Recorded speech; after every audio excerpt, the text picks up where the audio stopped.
A deadly day in Egypt. More than 275 people killed, hundreds more hurt as peaceful protests turn into war zones. The country is now under a month-long state of emergency. Egyptian security forces and supporters of ousted President Mohamed Morsi go head-to-head. It was the country's bloodiest single day since the 2011 revolution.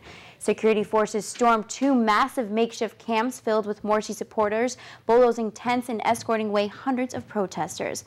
Many refused to leave, even in the face of bulldozers and surrounded by the injured and dead. And now here's the rest of your World in a Minute.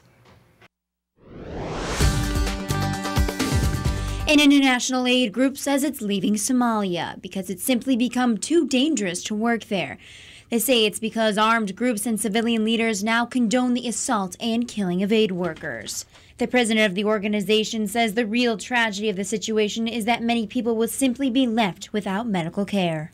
Boko Haram's leader has issued a statement claiming a host of other attacks, and he says it's time to branch out to other bigger targets, namely the U.S. The latest video message from Boko Haram leader Abu Bakr Shekau shows him pausing throughout to burst into laughter.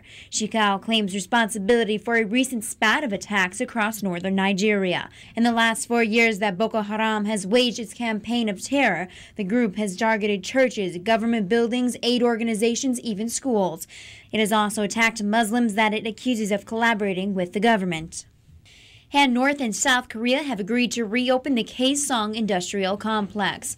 In April, the North shut down the joint manufacturing zone as tension between the countries heated up. As part of their new agreement, the two countries will not allow political situations to affect Kaesong's operations. South Korean companies at the complex employ about 53,000 North Koreans. And that's your World in a Minute.